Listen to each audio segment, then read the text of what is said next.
నమస్తే welcome to Bharati TV. నేను Bapayya. Jagan palace ముట్టడిస్తా, 500 మందితో వస్తా, రేపే ఫైనల్ అని చెప్పి ఈ వీడియోకి నేను ఒక టైటిల్ పెట్టాను.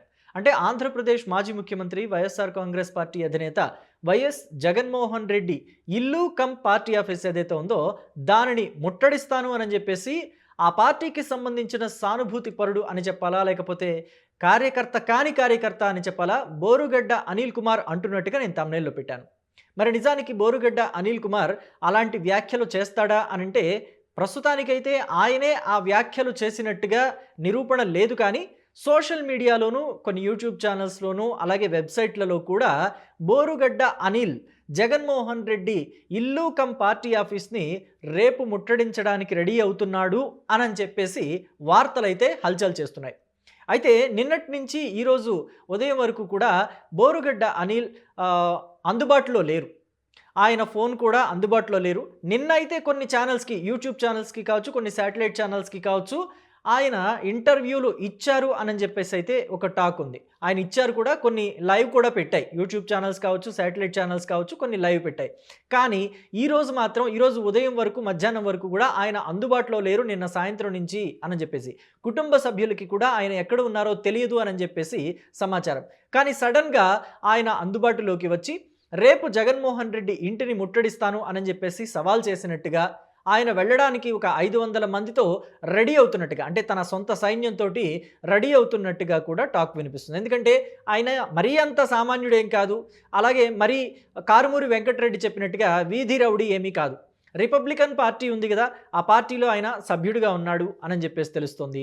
కొంతమంది ఏమో టెక్నికల్గా ఆయన ఇంకా ఆ పార్టీలోనే ఉన్నాడు అని అంటే, కొంతమంది మాత్రం ఆయన ఆ పార్టీకి రాజీనామా చేశాడని చెప్పి చెప్తున్నారు.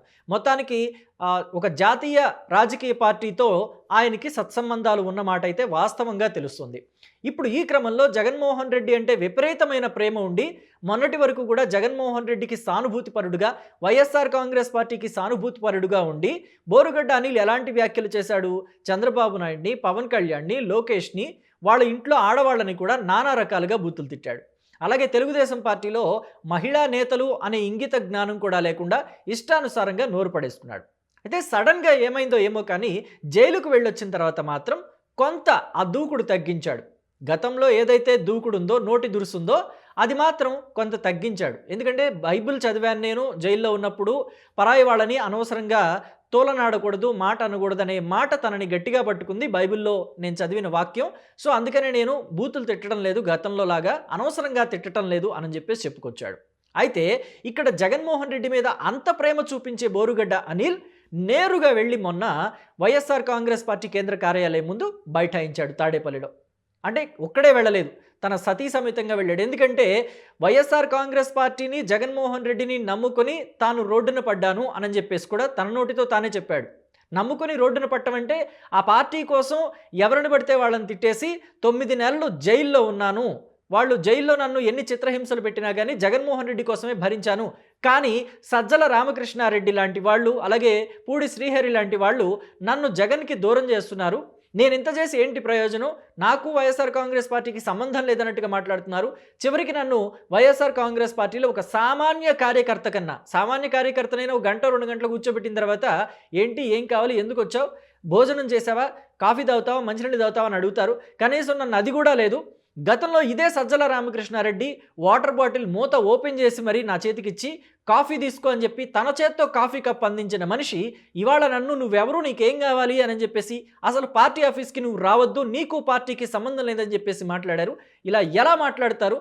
నేను ఇంత రోడ్డున పడింది ఎందుకు? పార్టీ కోసం మాట్లాడి కాదా? పార్టీ కోసం ఊళ్ళో వాళ్ళందరినీ తిట్టి కాదా రోడ్డున పడింది? జగన్మోహన్ రెడ్డిని కానీ, భారతిరెడ్డిని కానీ ఎవరైనా ఏమనంటే తట్టుకోలేకే నేను మాట్లాడాను అని చెప్పేసి ఆయన చెప్తున్నాడు. అయితే జగన్మోహన్ రెడ్డిని, భారతిరెడ్డిని ఎవరు కూడా బోరుగడ్డ అనిల్ తిట్టినంత తిట్టలా. అంటే చంద్రబాబు నాయుడిని, లోకేష్ని, పవన్ కళ్యాణ్ని బోరుగడ్డ అనిల్ ఎలా తిట్టాడో అలా ఎవరూ కూడా, ఏ పార్టీ వాళ్ళు కూడా జగన్మోహన్ రెడ్డిని, భారతిరెడ్డిని అంత నీచంగా మాట్లాడలేదు. కానీ రాజకీయ విమర్శలు చేస్తేనే, అసలు తిరిగి సమాధానం చెప్తేనే తట్టుకోలేక వాటన్నిటికీ కూడా బదులుగా బోరుగడ్డ అనిల్ని ముందు కూర్చోబెట్టి ఇలా పక్క పార్టీల వాళ్ళని, ప్రత్యర్థి పార్టీల వాళ్ళని వైసీపీ తిట్టించింది అనే టాక్ మాత్రం బయట ఉంది. సో మొత్తానికైతే ఇప్పుడు బోరుగడ్డ అనిల్‌కి, సజ్జలకి చెడింది అనేది మాత్రం క్లియర్‌గా అర్థమవుతుంది. అయితే సజ్జల వెనక జగన్మోహన్ రెడ్డి ఉన్నాడా? లేడా? అనేది మాత్రం క్లియర్‌గా తెలియట్లేదు. అయితే కొంతమంది మాత్రం అనుమానం వ్యక్తం చేస్తున్నారు. సజ్జల వెనక జగన్మోహన్ రెడ్డే ఉండి ఇదంతా నడిపిస్తున్నాడు. సజ్జల వెనక జగన్మోహన్ రెడ్డి లేకపోతే తన పార్టీ కార్యాలయం ముందు తన సానుభూతిపరుడు, తన పార్టీ సానుభూతిపరుడు బోరుగడ్డ అనిల్ జగన్మోహన్ రెడ్డి కోసం ఇంతమందిని బూతులు తిట్టి జైలు పాలై వచ్చిన వ్యక్తి వచ్చి పార్టీ ఆఫీస్ ముందు కూర్చుంటే ఇంతవరకు జగన్మోహన్ రెడ్డికి తెలియదా?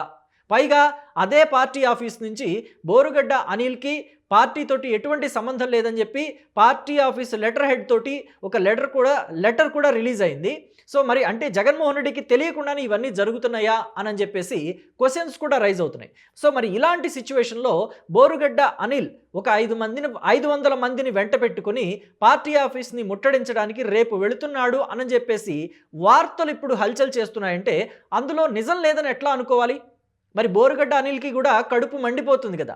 పార్టీకి తనకి పార్టీ ఆఫీస్ తోటి తనకి సంబంధం లేదని ఒక లెటర్ హెడ్ రిలీజ్ అయ్యి వైఎస్ఆర్ కాంగ్రెస్ పార్టీ, యువజన శ్రామిక రైతు కాంగ్రెస్ పార్టీ అనే పార్టీ పేరుతోటి ఒక లెటర్ హెడ్ వచ్చింది. దాంట్లో బోరుగడ్డ అనిల్ పేరు కూడా ఉంది.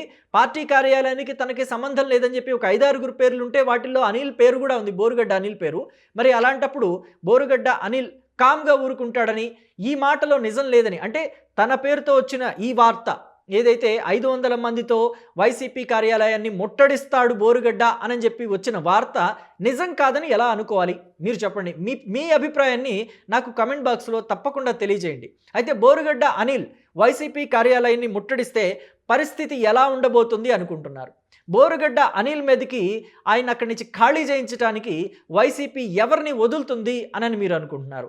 సజ్జల రామకృష్ణారెడ్డి తన సైన్యాన్ని వదులుతాడా?